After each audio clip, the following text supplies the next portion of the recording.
Hey y'all. So I've made a couple of videos in the past couple of days and I keep trying to improve upon it because there's been a couple of things that I'm trying to come across. This is like my third try, but I really want to get a perfect video up there so that if you do like, subscribe and share and comment. Boy, I never can get those words right. It's not just a bunch of waffling, and people that might benefit from it could just hear it out and move, to implement a couple of changes, and that's it. So here we go.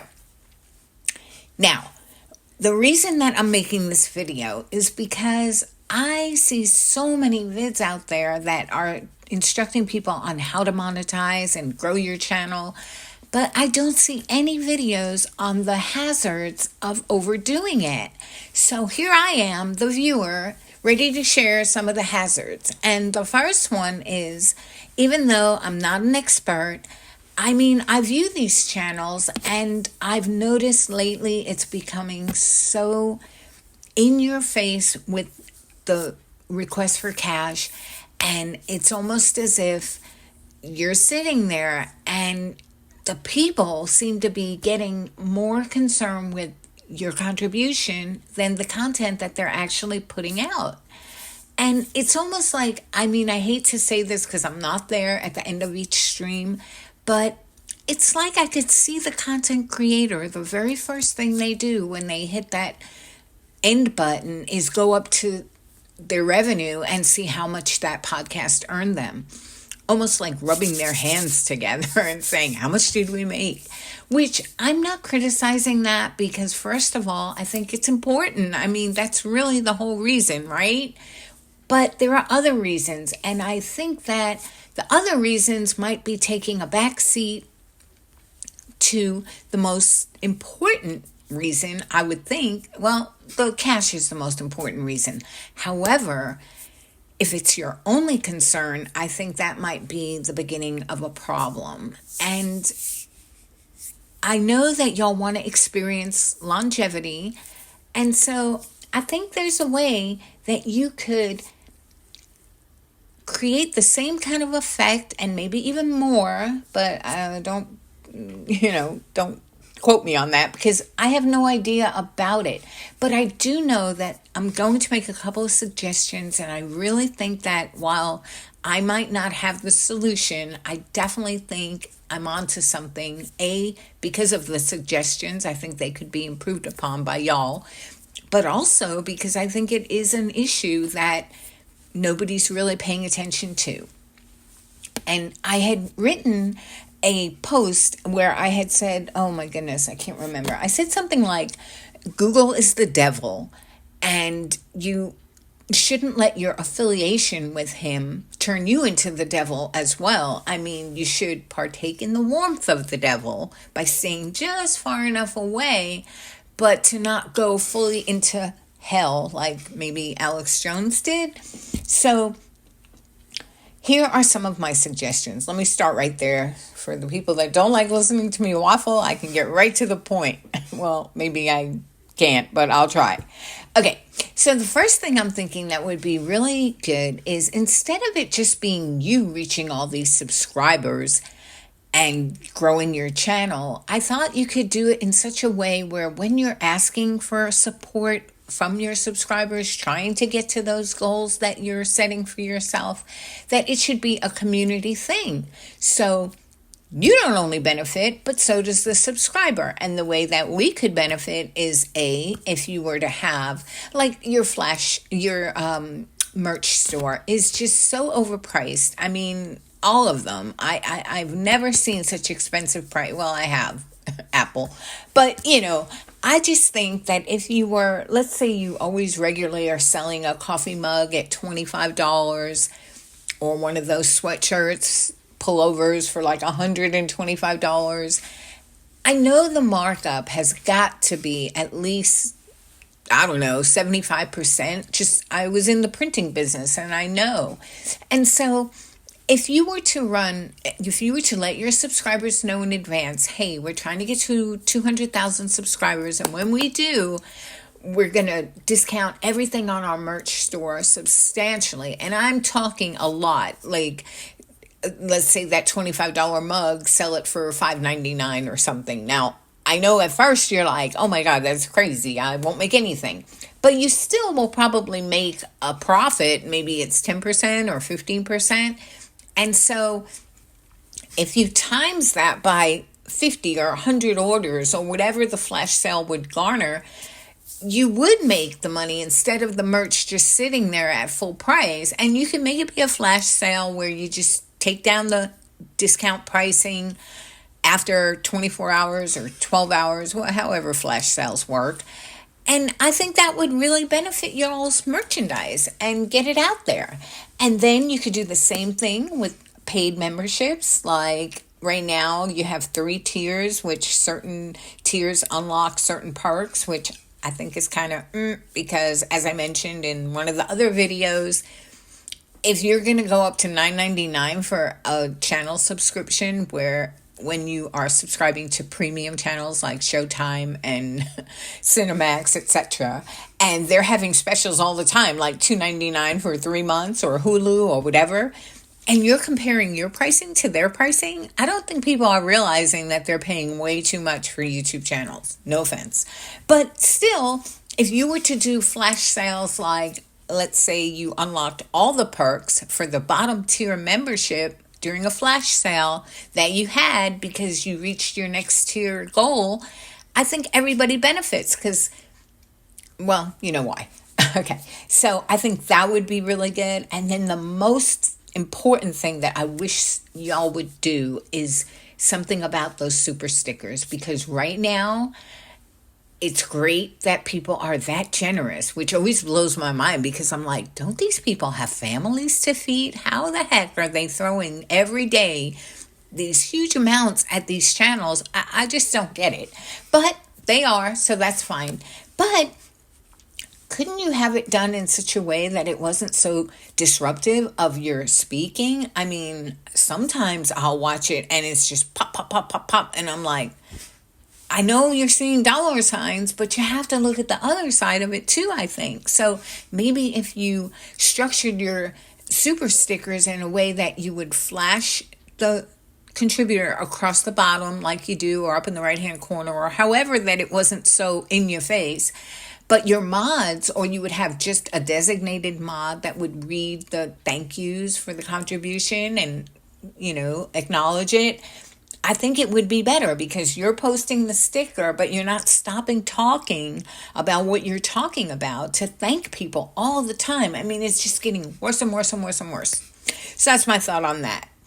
And the gifting of the memberships is, first of all, that's something I don't understand. I've asked in the chats, what the hell is that? Because I just don't understand. Is it a one-night gift? Is it a gifted membership permanently, bottom tier?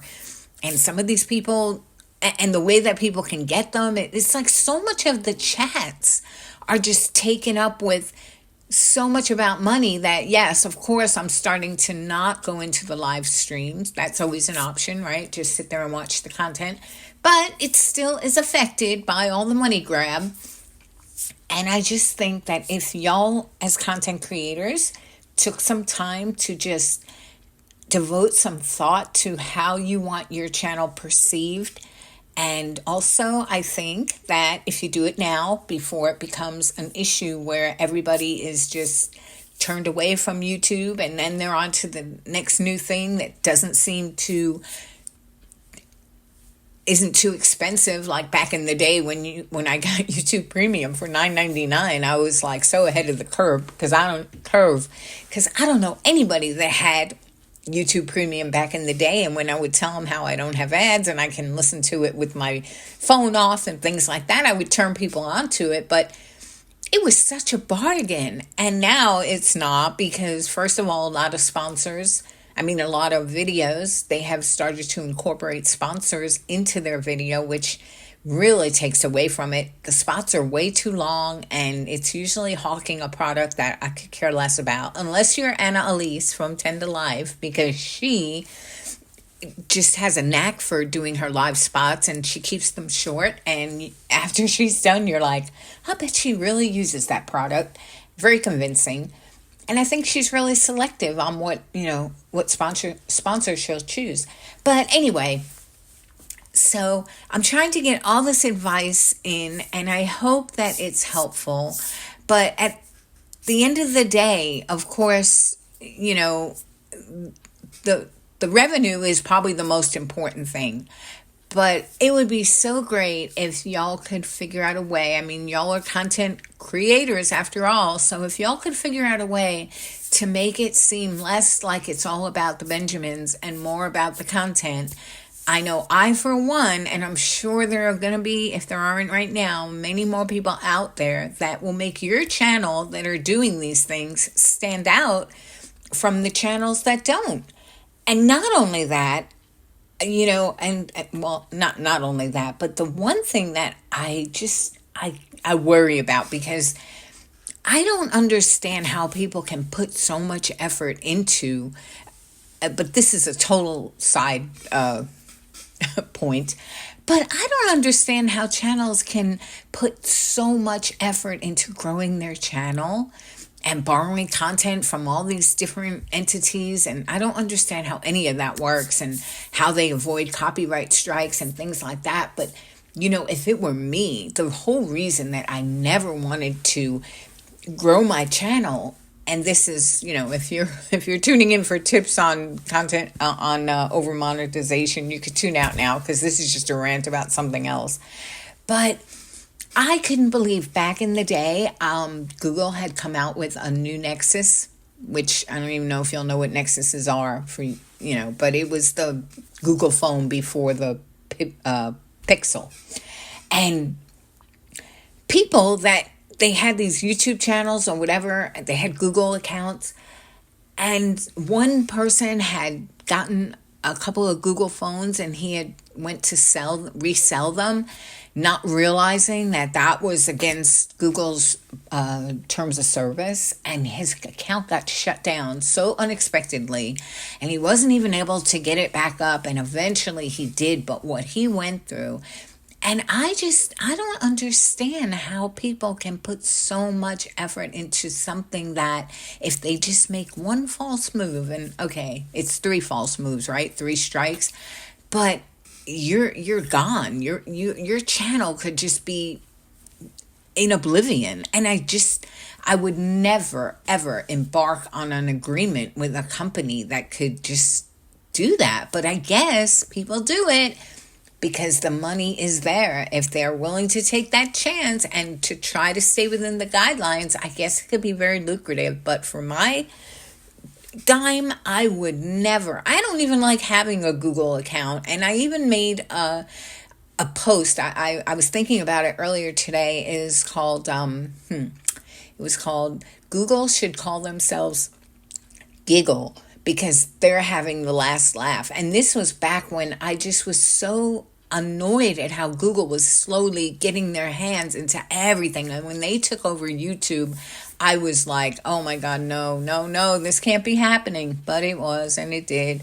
But I remember back in the day, if you could believe this, there used to be a website that was called, I can't even remember. It was a filtering website for photos.